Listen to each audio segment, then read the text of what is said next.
Hello there. Thank you for joining us for our special online coverage of the debate. We are going to analyze it, talk about who won and those moments that may have really changed the way voters feel. Joining me this evening to discuss it is Bartley Kives from CBC News. Thanks for being here. Hello, I'm here. You are here. I'm standing up more straight now. Oh, that's very good. I have to do the same thing.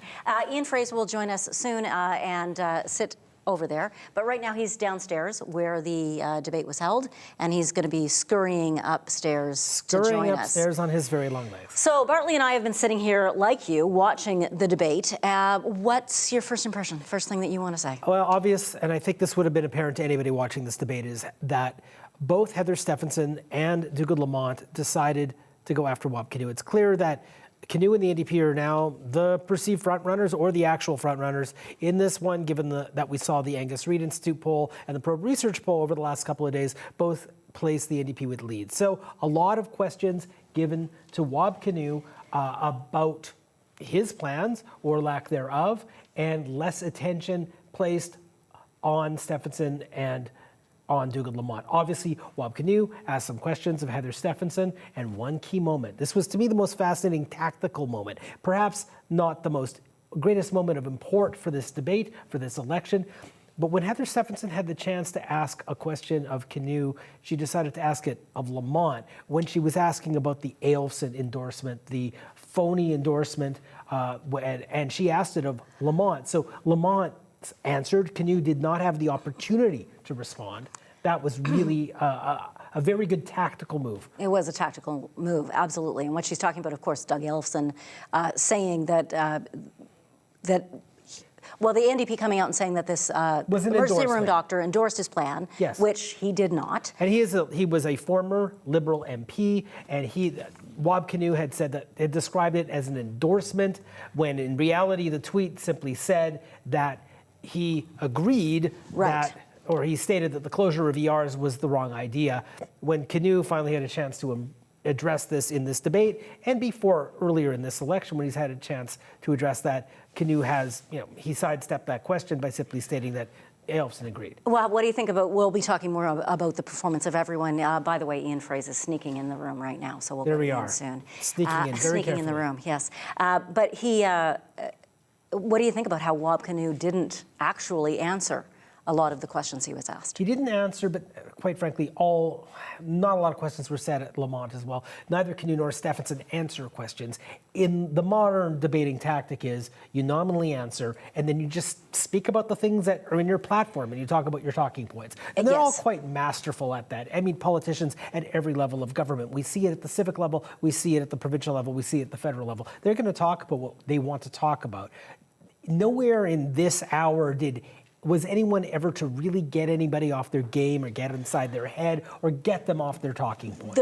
Getting a politician off talking points is not an easy thing to do, right? It's not an easy thing to do. There were a couple of jabs, a couple of moments that you and I both went, whoa, that's, woo, ah. There were a couple of jabs moments there, but it was, and a couple of times where Dougald Lamont sighed audibly when he was not on camera. So I'm like, wait, where's that audio effect coming from? Hello, Ian Froese, how are you? You are not an audio effect, you're a real human being. A real human being that will join on our three-shot now, so we can expose the world to the beautiful purple tie of Ian.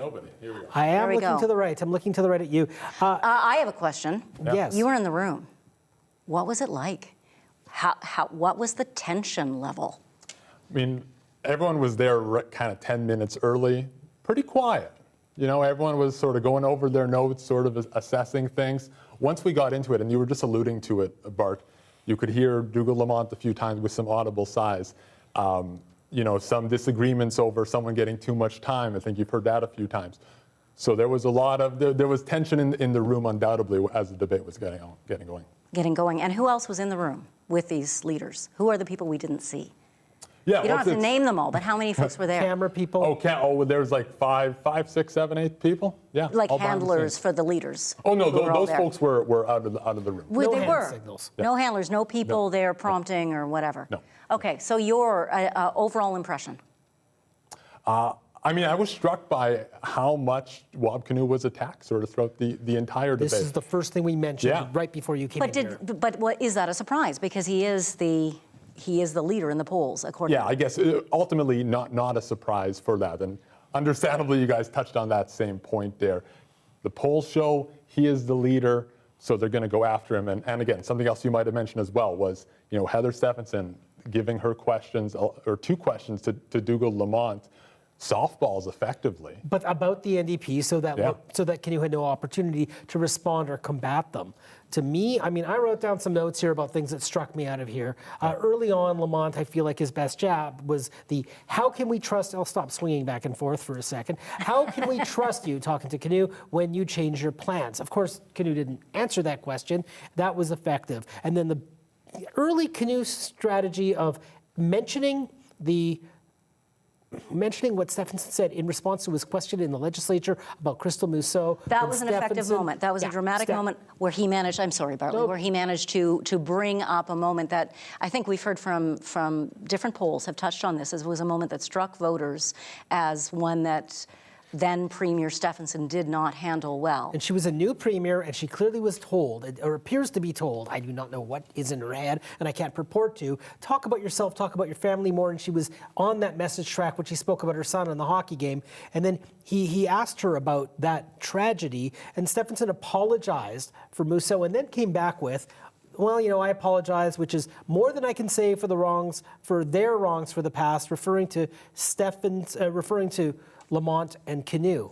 We're really bringing up again, because I think that's been a strategy for the Progressive Conservatives through this campaign and before it, is to plant seeds of doubt in the voters' mind about specifically Wab Canoe and his brushes with the law in the past. And of course, Crystal Mousseau is a young woman who died.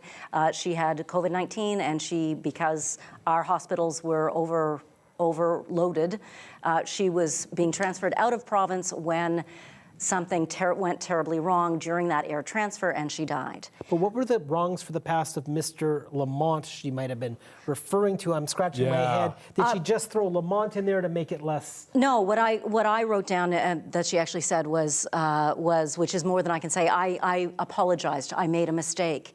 I made amends for what I did, which is more than I can say for others on this panel. It's a very sly moment for Heather Stephenson to say that, because you don't want to look mean on TV, right? And if alluding to that sort of the troubled past that Canoe has.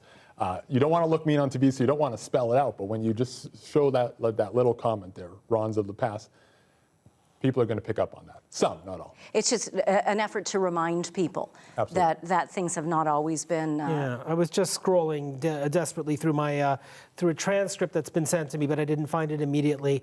I also found it interesting when, just as you're talking about funny jabs, when Dougal Lamont said, "How do you do your Pallister Canoe?" We keep hearing this. How do you do your Wab Canoe? Maybe some people who don't watch all the press conferences. I was looking at some online chatter during this debate, and some people go, "Oh, that's a good line." It's like, he used that one in 2019 all the time. How have we not? I don't know. We see this all the time.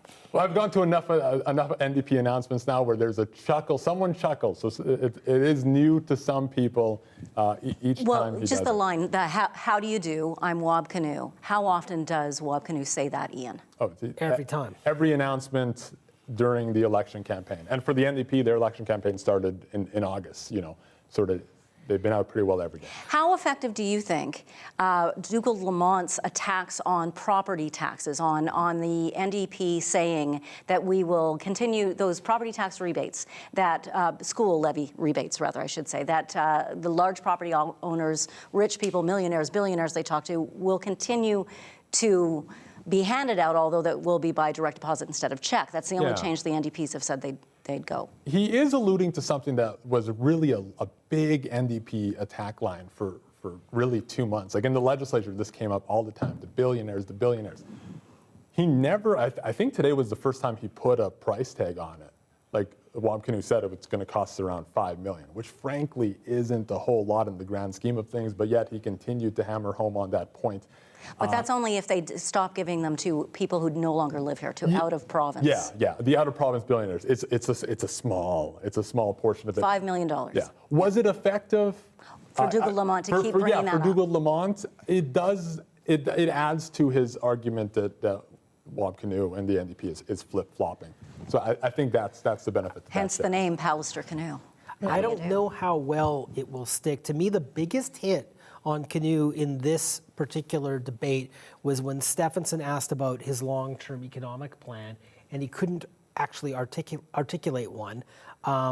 He simply repeated what they had already planned. He stated that the hydro rate freeze would stick around, but he didn't really articulate, a long-term plan there. And that, to me, it's a fleeting moment, but that to me stuck out as... I thought Stephenson was fairly strong in some of those points of the hydro rate, the gas tax, it's temporary.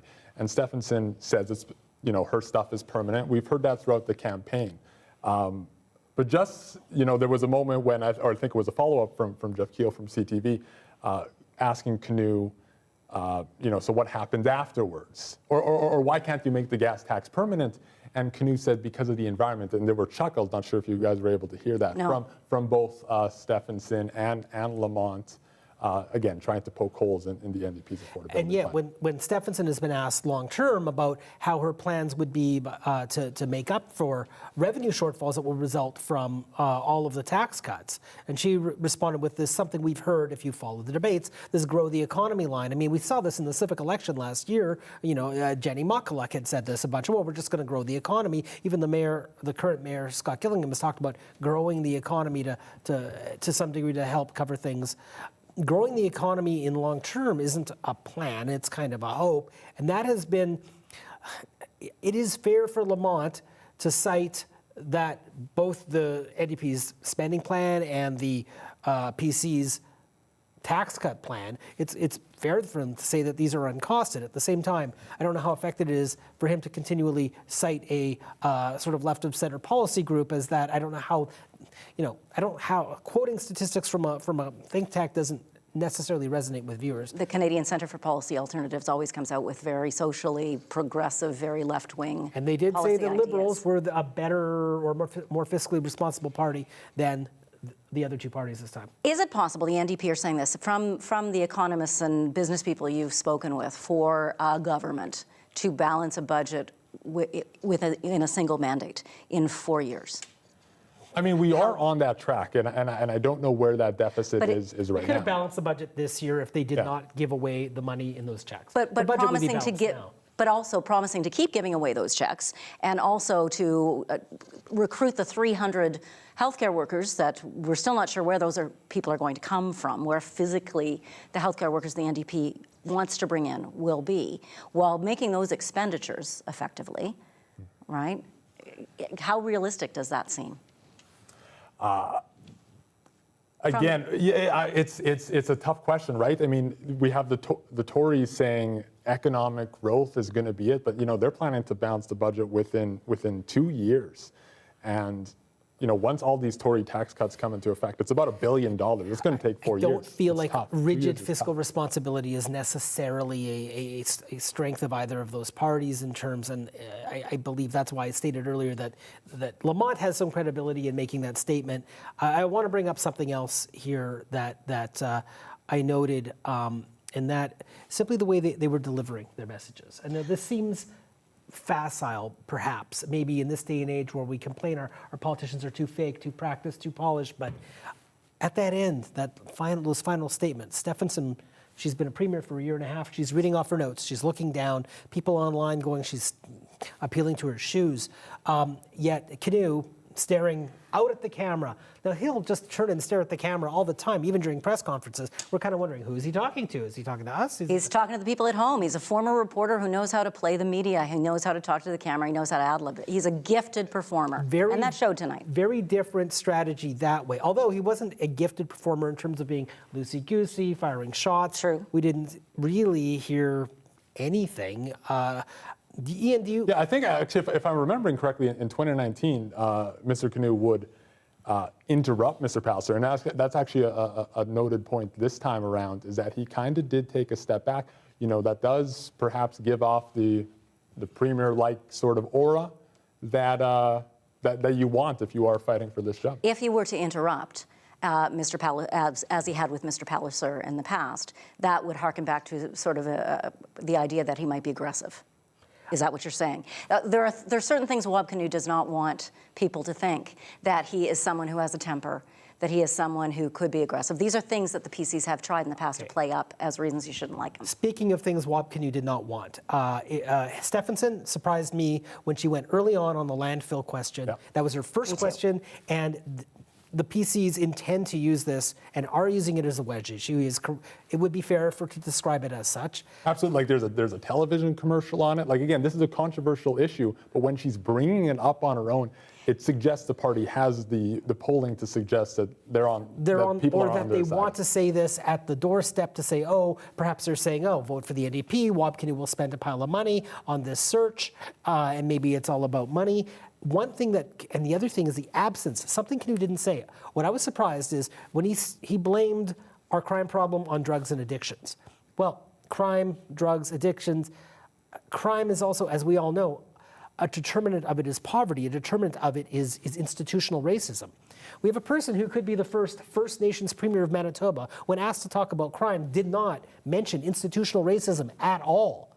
It is almost as if, by not talking about the landfill, by the party not wishing to raise the landfill, by identifying this as a wedge issue, and then now not mentioning the legacy of residential schools, only Dougald Lamont was talking about Indigenous issues tonight in that manner. And that is surprising, I guess, when you think of where Mr. Kinew comes from, but not surprising in terms of a strategy, I suppose. Yeah, he has not wanted to bring it up. Again, he could be the first First Nations Premier. There's no NDP billboards, advertising that fact.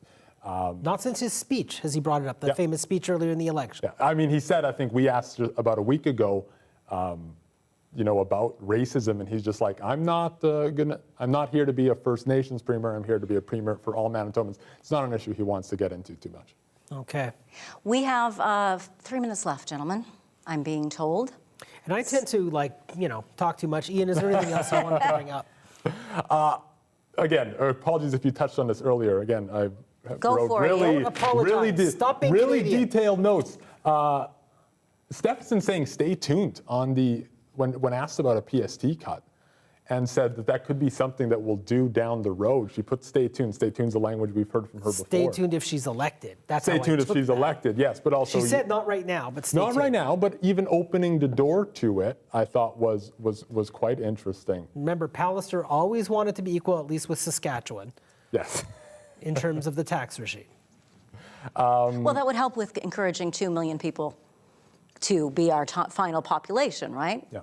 And We've maybe got to make it more evidence. economically, There's no evidence that anybody moves specific, unless you're a very wealthy person, you're a professional athlete, you're an NHL free agent, you consider what regime you want to go to, you might want to go to an American regime with very low But taxes. she says, you want to compare it, we're going to have a tax regime like Alberta, and people quote that as something they love about Alberta. I was mentioning on 2 Mr. minutes. Kinew looking Premier-like at moments in his delivery, but I feel Mrs. Stephenson did that at points too, in her opening and closing statements in kind of that optimistic, I'm the cheerleader for the province, I believe in Manitoba.